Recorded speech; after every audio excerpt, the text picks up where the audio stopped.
Bonjour, moi c'est Kwame Kwadjo Cédric, responsable vernisseur à Beautiful Home. Bon, j'ai débuté en 2017 à Beautiful Home en tant que ponceur et petit à petit, je faisais la navette entre le vernissage et le ponçage. Bon, au départ, je n'apprenais pas trop la chose parce que moi je venais chercher un peu d'argent et puis je rentrais à la maison. Donc c'est petit à petit, une fois je suis allé à la galerie et j'ai vu que bon, les meubles qu'on faisait étaient vraiment extraordinaires. C'était des meubles tellement faits avec passion et tellement beaux.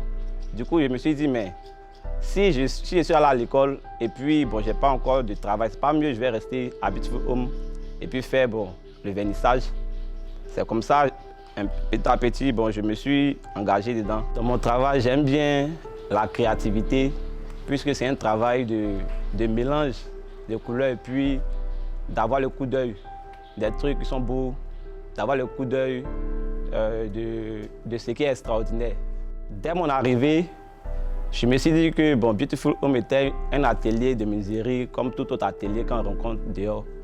Mais j'ai constaté que c'était une autre dimension, c'est-à-dire avec des meubles, des designs, des couleurs. En plus, la galerie est vraiment magnifique avec ses décorations de tableaux, de tapis, de fauteuils et tout ça. Donc c'est ce qui m'a beaucoup épaté dans cette société. C'est pourquoi j'ai tenu à rester à Beautiful Home. Mon anecdote à Beautiful Home, c'est qu'on était allé sur un chantier à San Pedro. Et madame elle devait revenir sur Abidjan. Donc elle nous a confié sa voiture pour qu'on puisse faire les courses. Donc, bon, puis c'était une V8. Donc on était bien contents de rouler la V8. Donc les autres ouvriers voyaient que, ah mais ceux-là, ils sont pas n'importe qui. Hein. Puis les patrons les confient sa voiture. Donc ils nous ont respecté sur le chantier. Mais elle nous avait prévenu de ne pas gâter sa voiture en rentrant sur Abidjan. Et ce jour-là, on a fait un accident, on a cogné des moutons. On a cogné des moutons et ça, on a caché. On n'a pas voulu lui dire. Donc du coup, lorsqu'on est venu à Abidjan, on allait garer la voiture et à la reprise, on était étonné qu'elle a su que la voiture avait fait un accident. Que maintenant on allait cogner des moutons et puis on ne lui a pas dit qu'on a caché. Donc nous on était vraiment étonnés. Mais c'était l'anecdote de BH.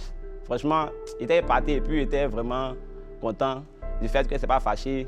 Elle même la présentait avec nous et puis bon, on a tous ri et puis la journée a continué. Je souhaiterais également que Beautiful Home ait le monopole de l'ameublement en Côte d'Ivoire et surtout à l'étranger.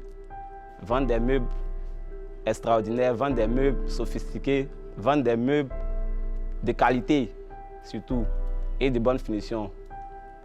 Et que Beautiful Home soit leader d'ameublement en Côte d'Ivoire. Que nos meubles aillent vraiment au-delà des horizons de la Côte d'Ivoire et qu'on prouve au monde entier que nous sommes pas seulement que des Africains, mais nous sommes aussi des créateurs de bons meubles, de meubles de qualité et de meubles sophistiqués avec de belles couleurs, de bonnes finitions et surtout fait avec amour.